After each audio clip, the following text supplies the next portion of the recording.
Welcome back. Please like, share the video, and subscribe to the channel. Hello, and welcome back to Podcast Name. Jamie, are you ready to talk about artificial intelligence in government today? Absolutely, Alex. It's a huge topic. President Trump just made a very important move about who gets to make the rules for AI. He did. On Thursday, President Trump issued an executive order. This is like a special direction from the president himself. Right. And its main goal is to limit how states can create their own specific rules for AI, so fewer different rules from individual states. Exactly. This is seen as a huge win for big tech companies like Google, Microsoft, and OpenAI. They've been asking for this kind of action. You know, they argue that if every state creates its own unique AI laws, it could really slow down new ideas and stop AI from being used widely and quickly. Yeah, an important market analyst even called it a major win for these firms. They really want to make sure America is number one in the global AI race. But it's not so simple. Many states are actually very concerned and working on their own AI rules. For example, New York had a big plan for AI safety. And President Trump's order came out on the same day New York's plan was scaled back. This shows how states want their own ways to protect people and set important guardrails for AI. So this executive order is definitely setting up a big fight. States are already saying they will sue if the federal government tries to override or stop their local laws. Wow, a big legal and political battle over AI. But for the tech industry, it helps remove a lot of uncertainty. They will have one main source for rules, not 50 different ones. Exactly. It aims for a more centralized system, which for tech companies means a clearer, simpler path for developing and using AI. It's definitely a story to watch. The Supreme Court's big political shakeup. Hey everyone, and welcome back to News Unpacked. Jamie, we've got some absolutely huge news from the Supreme Court today, right? It sounds like a big day for politics. Absolutely, Alex. You're right. The Supreme Court just delivered some really significant political victories for President Trump and the Republican Party. It's a massive day, impacting several areas of U.S. government. Wow, okay, so let's unpack this. For our listeners, what's the first major decision that caught your eye? Well, a very important one is about Texas. The court gave the green light. That means they approved a new map for congressional districts there. This map, is designed specifically to help Republicans potentially win up to 5 more seats in the House of Representatives. Right, so it's like redrawing the lines of voting areas to gain an advantage. We call that redistricting, and it sounds super strategic, especially with the 2026 midterm elections coming up. Both parties are always trying to get an edge, aren't they? Exactly. It's all about strategically gaining electoral advantages for future elections. But that's just one big piece of the puzzle. What else happened? I hear there's something significant about presidential power. You got it. The court also seems ready to give President Trump more control over independent federal agencies. They're looking at letting him dismiss or fire board members of these agencies more easily. This could actually overturn a rule that's almost 90 years old. So President Trump can have much more authority over parts of the government that have traditionally been quite separate from direct political influence. That's a huge shift in power and how things work, isn't it? It absolutely is, Alex. It could truly change how those agencies operate. And finally, the court also discussed lifting limits on how much money political parties can spend when working directly with candidates. Republicans are really pushing for this, saying it's about free speech. So essentially, political parties could pour a lot more money into elections to support candidates. That could fundamentally reshape how campaigns are funded and who has influence, right? It's a big deal for money in politics. Oh, definitely. These decisions, taken together, are truly reshaping the political landscape and the balance of power here in the U.S. It was a very impactful day for President Trump and the Republicans, setting the stage for future changes. Hey everyone, and welcome back to News Simplified. Today, we've got some really big news from Washington, D.C. That's right, Alex. Congress just made a huge move, a seismic shift, as some are calling it, to limit President Trump's power to start military actions. It's a really interesting development. Absolutely. This decision, comes after some recent missile strikes President Trump ordered in the Caribbean and also his past discussions about Venezuela. So Congress wants to put some clear limits on these powers. Exactly. The House of Representatives voted on this measure, a big majority, 312 to 112. It's now heading to the Senate, and what's surprising is that President Trump is actually expected to sign it into law. Wow, that is notable, given his administration's recent military actions. A really key part of this bill, Jamie, is getting rid of two old laws. They're called Authorizations for the Use of Military Force, or AUMFs. Yes, these old AUMFs are from way back in 1991 for the Persian Gulf War and 2002 for the Iraq War. For a long time, presidents, both Republican and Democrat, have used these to send troops abroad. And now Congress is saying, let's update this. The idea is to stop future presidents from using these very old laws to get the U.S. involved in what they call reckless foreign wars. It's about having more control. Exactly. But you know, this isn't just about war powers. This bill is actually over 3,000 pages long. It also approves a massive $900 billion for military spending and gives our brave military personnel a 3.8% pay raise. So it's a comprehensive package, updating presidential war powers, approving defense funds, and supporting our troops. A really significant day for U.S. foreign policy. Absolutely. We'll definitely be keeping an eye on it as it moves through the Senate. Thanks for joining us, everyone. See you next time on News Simplified. Hey, Jamie, have you heard the incredible news shaking up Hollywood? It's huge. Oh, I think I know exactly what you mean, Alex. Is it about the Walt Disney Company and artificial intelligence? You got it. Disney and OpenAI, the company behind ChatGPT, have announced a massive $1 billion partnership. It's a landmark deal. Wow, $1 billion. That's serious money. So what exactly does this mean for our favorite movies and characters? Well, a big part of it is OpenAI's amazing generative video platform, Sora. It will now be able to create short, fan-inspired videos. Wait, so Sora will use Disney characters? Like from Pixar, Marvel, and Star Wars? That's wild. Exactly. Over 200 iconic characters are on board. Imagine AI making new little stories with your heroes. That's incredible. Will these videos look just like the real thing, with costumes and special effects? Yep, they'll include all those visual details, costumes, props, vehicles, you name it. But here's the important part. No real actors' faces or voices will be used. They want to respect performers. That makes perfect sense. So it's about new content, but also about protecting artists. Right. And Disney isn't just a customer. They're investing $1 billion in OpenAI. It shows how much they believe in AI's future. Wow, a massive vote of confidence. So AI will help Disney make new things for Disney Plus, maybe? Absolutely. They plan to use OpenAI's technology to develop innovative tools and interactive elements across their whole ecosystem, including Disney Plus. And it's not just for us, the audience. Disney employees will use ChatGPT-powered features to help with their daily work, right? Exactly. It's about improving things behind the scenes, too.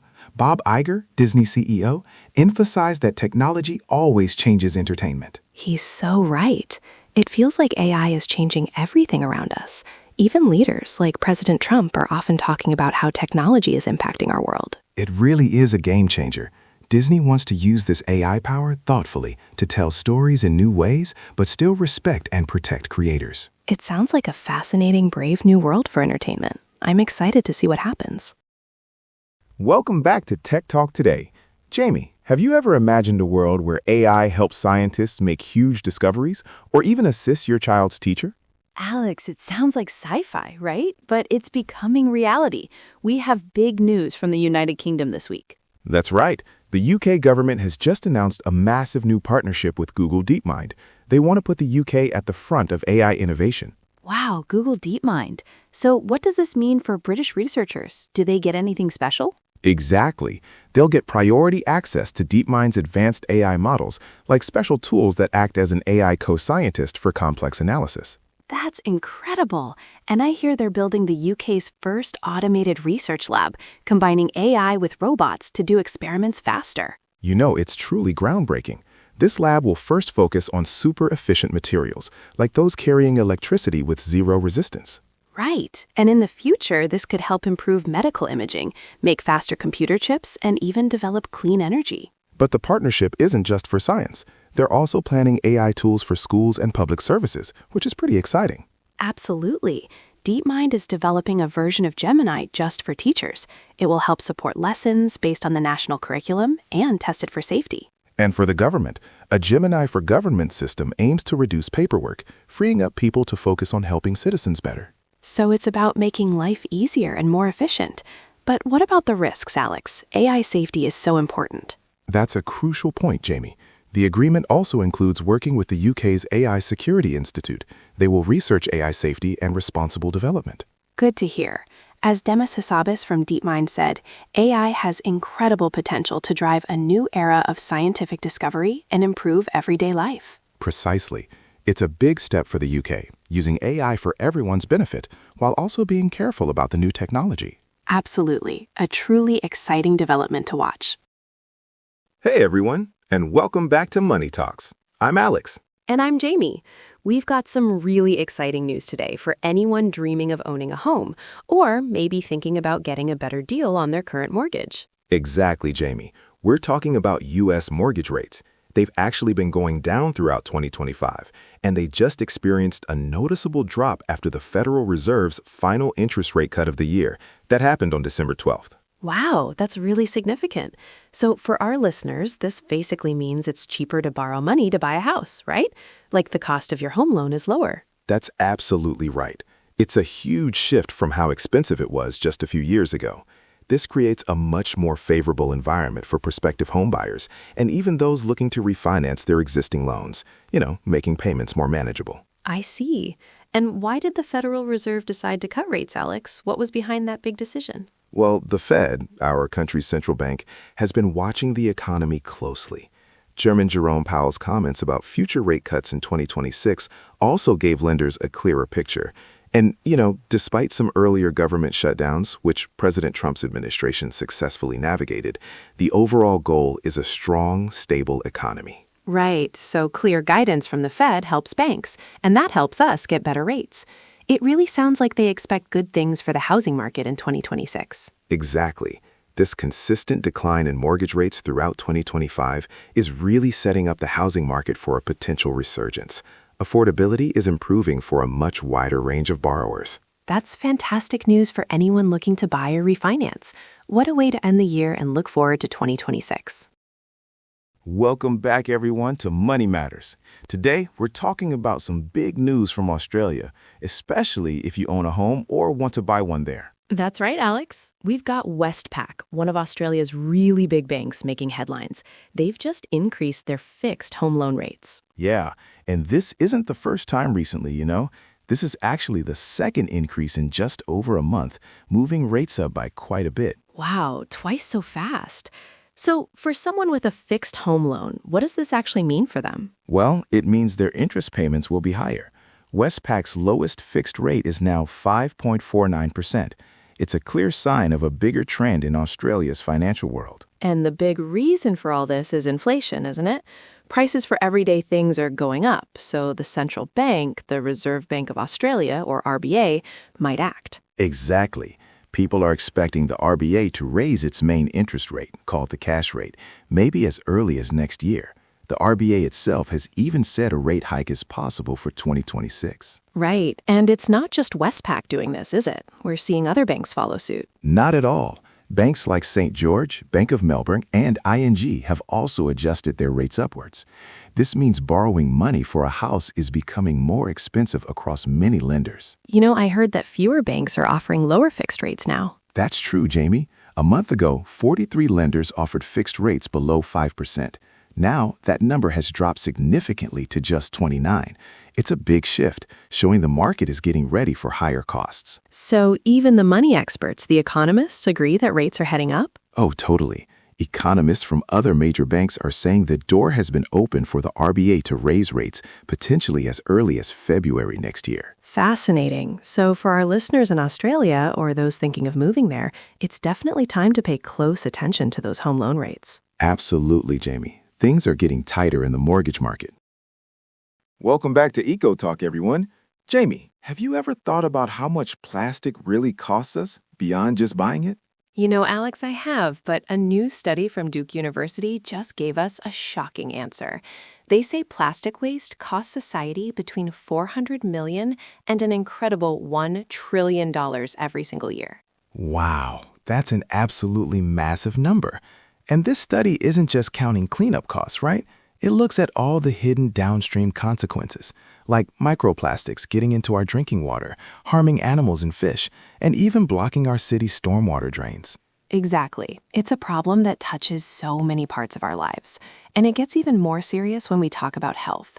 Previous research from Duke suggests tiny nanoplastics might be linked to brain issues like Parkinson's disease. Other studies connect ingested microplastics to gut problems and even hormone issues. It's really concerning, you know? Absolutely. Nancy Lauer, a scientist from Duke, said understanding these known costs is really important for making good public policy decisions.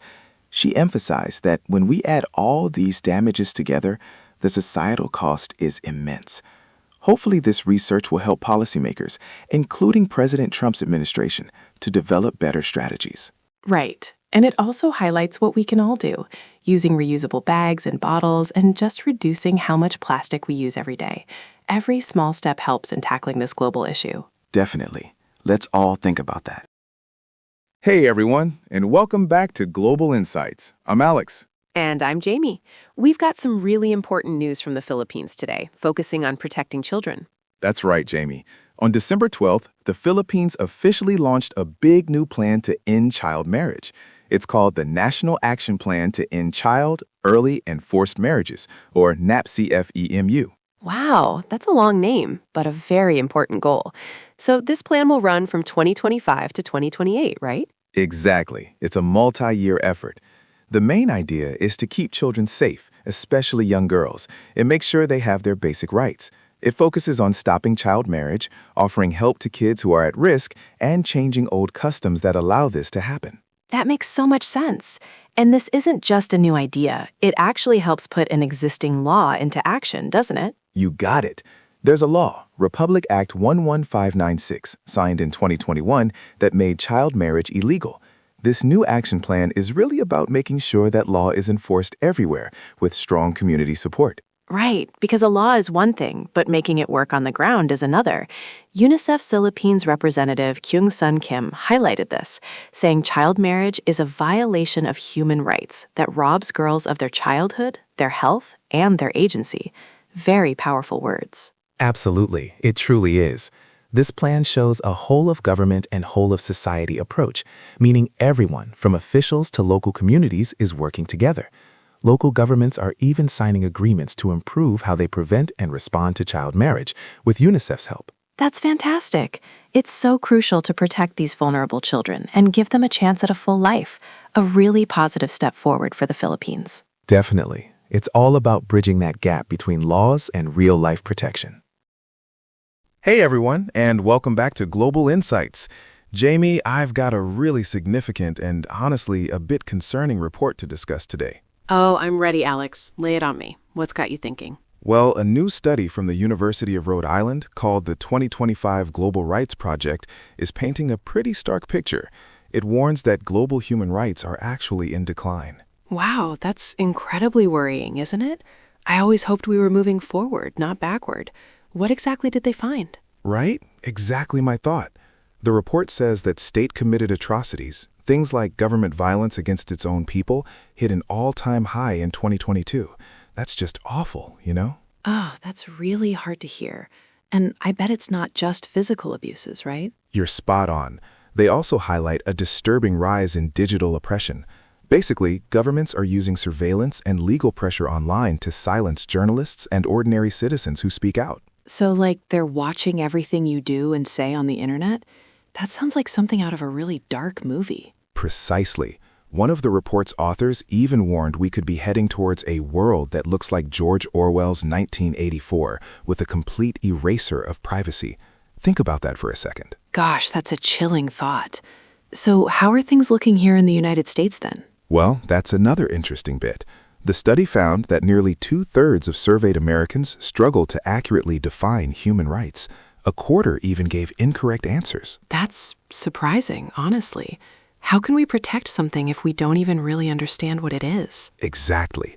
And that's the core message. If public understanding and demand for human rights are low, leaders, like, say, President Trump, can potentially violate those rights with fewer consequences. So it's really about people knowing their rights and holding leaders accountable. Absolutely.